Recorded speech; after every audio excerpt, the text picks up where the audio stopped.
Salam untuk kita semuanya, berjumpa lagi dengan saya di channel Aritela Tutorial, tempat kita untuk berbagi informasi seputar informasi pendidikan dan informasi guru, serta informasi lain yang ada hubungannya dengan pendidikan dan guru. Pada pertemuan ini, kita akan berbicara terkait dengan nasib honorer ke depan. Dari sini sampaikan bahwa menuju masa depan cerah, nasib honorer di tangan Menpan RB, ini syarat-syarat yang harus dipenuhi. Nah, Bapak Ibu, simak informasi ini sampai selesai. Jangan ketinggalan informasi. Dan bagi Bapak Ibu, jangan lupa dukung channel ini dengan cara like dan subscribe, share, dan komen. Serta nyalakan tombol notifikasinya, supaya semua informasi yang disalurkan melalui channel ini selalu update di layar Bapak Ibu. Tanpa basa-basi lagi, langsung pada informasinya. Di sini dicatat satu informasi Bapak Ibu, bahwa nasib tenaga honorer di Indonesia telah menjadi perhatian utama dalam upaya meningkatkan kesejahteraan dan keadilan untuk seluruh honorer. Meskipun telah memberikan kontribusi yang berharga dalam menjalankan tugas-tugas pemerintahan, banyak honorer yang menghadapi tantangan dalam mencapai impian menjadi aparatur sipil negara. Nah, tentunya ini adalah suatu hal yang wajar karena memang sudah pernah terjadi di Indonesia pada tahun 2013 dan 2014 bahwa honorer yang memenuhi syarat diangkat menjadi pegawai negeri sipil tanpa seleksi tes. Maka tentunya juga para honorer sekarang berharap supaya ada pengangkatan sebagaimana pengalaman yang sudah pernah berlalu itu. Namun pemerintah melalui Kementerian Pendayagunaan Aparatur Negara dan Reformasi Birokrasi, Menpan RB, berusaha untuk memberikan solusi bagi tenaga honorer di Indonesia. Menteri Pan-RB memainkan peran penting dalam merumuskan kebijakan dan aturan yang bertujuan untuk meningkatkan keberadaan tenaga honorer di instansi pemerintah. Salah satu peraturan yang mengatur keberadaan mereka adalah Peraturan Pemerintah Nomor 48 Tahun 2005. Jadi peraturan ini memberikan dasar hukum bagi tenaga honorer untuk menerima penghasilan dari anggaran pendapatan dan belanja negara atau APBN atau anggaran pendapatan dan belanja daerah atau APBD. Jadi peraturan pemerintah nomor 48 tahun 2005 ini memiliki peran penting dalam menetapkan hak dan kewajiban bagi para tenaga honorer di instansi pemerintah. Aturan ini memberikan landasan bagi honorer untuk menerima penghasilan yang disalurkan melalui APBN atau APBD. Dengan adanya aturan ini juga diharapkan tenaga honorer dapat mendapatkan perlindungan dan kepastian dalam menerima penghasilan yang layak setiap bulannya. Namun, meskipun aturan ini ada, banyak tenaga honorer yang masih menghadapi tantangan dan keterbatasan dalam mencapai kesejahteraan yang diharapkan. Oleh karena itu, upaya terus dilakukan untuk memperbaiki kondisi dan meningkatkan keberadaan tenaga honorer di instansi pemerintah. Dalam konteks ini, Menteri Pendayagunaan Aparatur Negara dan Reformasi Birokrasi Menpan RB terus berkomitmen untuk meningkatkan nasib tenaga honorer dan menciptakan mekanisme yang memungkinkan untuk menggapai impian menjadi ASN.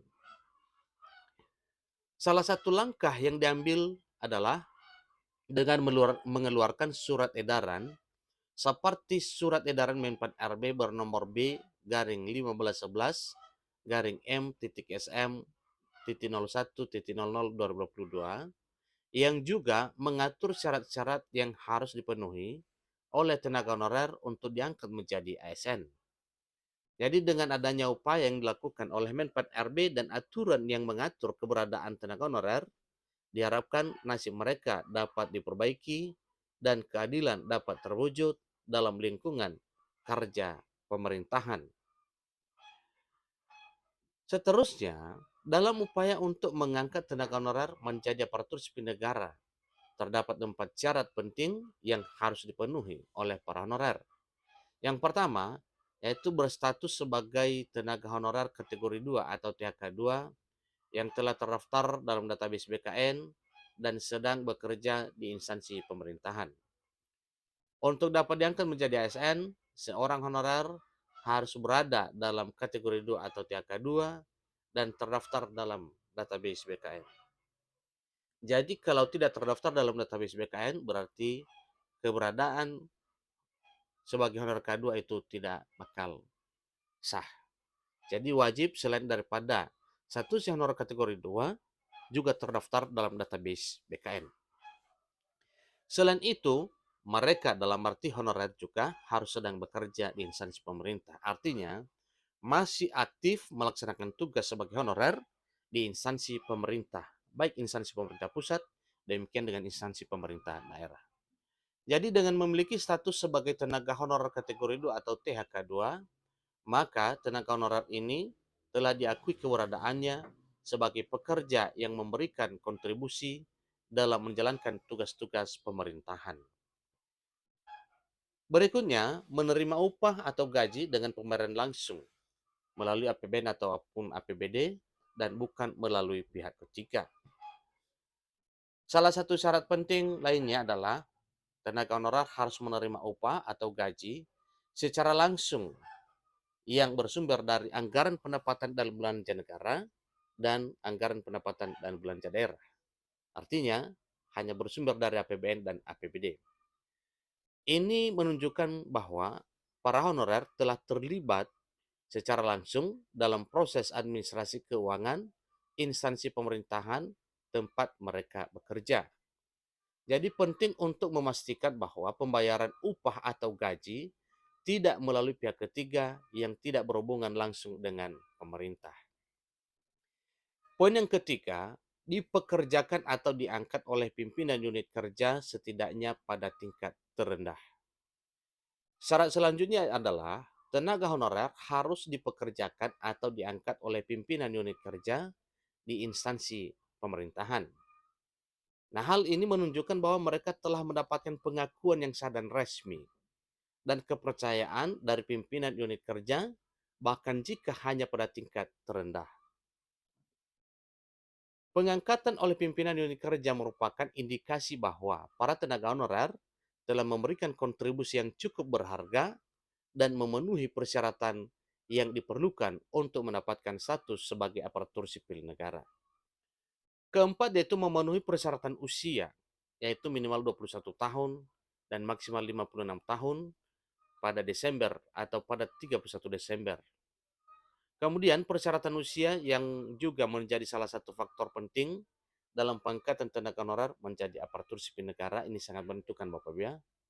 Jadi mereka harus memenuhi kriteria usia yang ditetapkan, yaitu minimal 21 tahun dan maksimal 56 tahun pada tanggal 31 Desember sesuai dengan ketentuan yang telah ditetapkan sebelumnya. Jadi hal ini bertujuan untuk memastikan bahwa para tenaga honorer memiliki kematangan dan pengalaman yang cukup untuk menjalankan tugas-tugas sebagai aparatur sipil negara. Dengan memenuhi keempat syarat tersebut, maka tenaga honorer memiliki peluang untuk bisa diangkat menjadi aparatur sipil negara di tahun 2023 tahun ini. Tentunya ada satu hal yang perlu kita tunggu, yaitu pemerintah akan ketuk palu, maka semuanya akan berjalan sebagaimana mestinya. Impian honorer bisa diangkat menjadi ASN akan terwujud di tahun 2023 tahun ini. Tunggu realisasinya, kabar baik akan menunggu Bapak Ibu ke depan. Terima kasih.